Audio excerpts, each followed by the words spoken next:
And now we have joining us live via Zoom from Lagos, Alistair Wilcox, a public affairs analyst, to speak on the prolonged ASUU strike. You're welcome to NTA Network News. Thank you for having me. It's always my pleasure. Now, we've been listening to the reports that has been played before this interview. It is no longer news that the federal government has met up to 80% of ASUU's demand. But lately, the issue of the 6-month salary arrears is on contention. Where, in your opinion, do the two parties meet, taking into cognizance the prevailing economic challenges and even the labor law? I think the federal government it's quite tolerant to ASUU over the years, and that is why ASUU will always want to flex muscle as far as the government is concerned. The federal government is quite tolerant. I mean, most state governments do not tolerate this kind of situation. If you look at some state government that, such as River States, Kogi States, Delta States, these states did not tolerate what ASUU is doing, and that is why their own universities are all open. A situation whereby a worker thinks he will go on strike for a long period and still expect to be paid, I think that's the most uncharitable thing anybody. And coming from the academia, coming from the creme de la creme of intellectualism of any country, which is made up of the university teachers. I mean, when such demands are made, then you begin to ask yourself, what actually are these people up to? As far as I'm concerned, when you don't work, you don't get paid. And if over the years, ASUU has been having it easy with government, and they will go on strike, and at the end they would need the government to pay them, and they are paid, maybe with collaborators from inside the government, and they are paid. I think it's time that somebody, maybe this government at this time, will stand up to this issue and make sure that these persons are not paid for when they didn't work. You cannot eat your cake and have it. You went on strike, you locked the universities, students do not have students have lost years, period. Parents are behind the blunt, and you still want to be paid.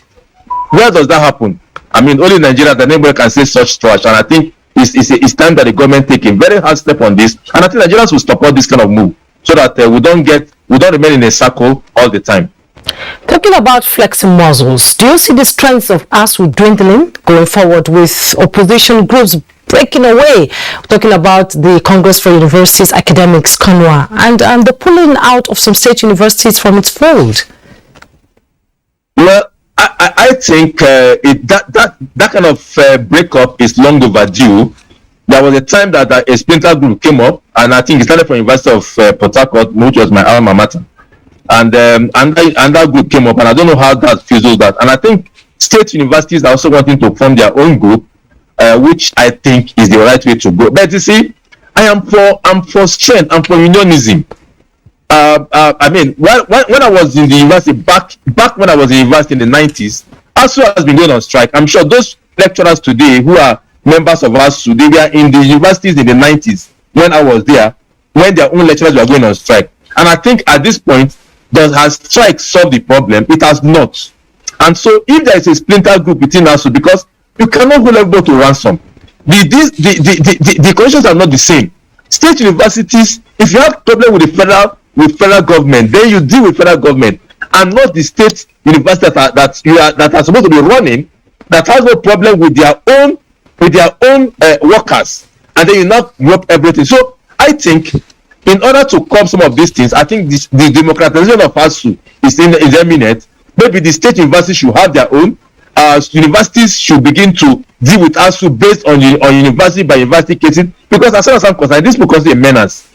Look, I am sympathetic to the fact that yes, a worker demands its wage, but it's becoming a nuisance to the society. Remember what ASUU president even had to call state universities mushroom, or what? I mean, use the term for state universities. I mean, what kind of lawlessness is that? Calling derogating state universities because you are ASUU president, and then it's expected as those states. Look at Delta State University is working, River State University is working, Kogi State universities are working, so many state universities are working. LASU, Lagos, LASU is working. So how come an ASUU chairman, president will call those universities mushroom or whatever on serious whatever he called it, I can't remember those exact words. So I think, for me, it is better for the government to democratize ASUU and let there be, if as much groups as want to exist, so that people can hold their destiny. We can't from the center. I mean, we're talking about state police. They've been talking about state police because they felt it was too large from the center. So when a body has become a nuisance to the society, like ASUU is making themselves to be, and losing public trust in them, losing public sympathy. Look, when you have taken something too far, then you lost public sympathy. I'm not saying that they don't deserve to be paid a commensurate wage. I'm not saying that they don't have legitimate agitation.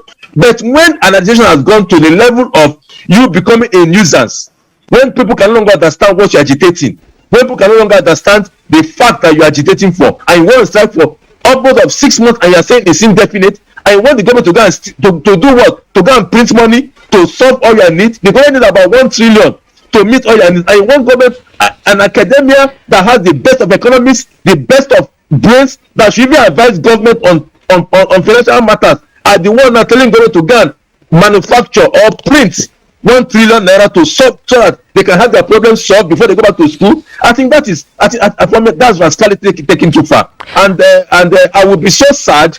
I'll be so sad personally if this government will accede to the demand of paying them the salary upon which they didn't work. I'll be very sad. And I think Nigerians will be very sad, because you do not work, you don't expect to be paid. And you cannot decide for your employer how you are being paid. An employer decides to pay you either by cash, by check, or whatever means. It's not your duty to determine. So let us go back to their drawing board and know that they are causing a nuisance to themselves and to the society. And if you ask the question, my dear sister, ask the question, what have the universities contributed to national development? Where are the researches that could have made them make money? Nigerian started university system 1949. Please tell me one tangible research that the whole professors, the whole kingdom of academia has produced for Nigeria that can earn revenue for Nigeria. Which one? It's a sinking place. It's just a dump ground. The universities are unproductive. They only produce graduates. When I was in school, they said we are half-baked. In the 90s, we are half-baked. Okay, in 2002, in 2020 now, 22, what are they producing? 1/10 bake, and then you are happy, and then you are flexing muscle. You are not having an introspection to the fact that we are not producing what we are supposed to be producing. The research grants are not, the research results are not there for us to market and make money for the universities. No, nobody's talking about that. It's only talking about,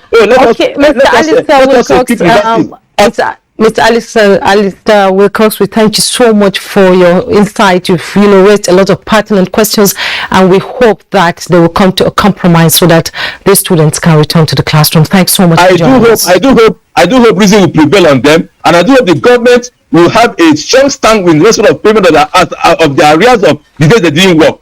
I mean, that would be a disservice to Nigerians and the hardworking people of Nigeria who work every day and get paid, and those who sit at home and refuse to work and want to be paid. I think that would be a disservice to the nation. Thank you very much. Thank you so much, Alistair Wilcox. It's been a pleasure having you on Network News. I've been speaking with Alistair Wilcox, a public affairs analyst, on the prolonged ASUU strike.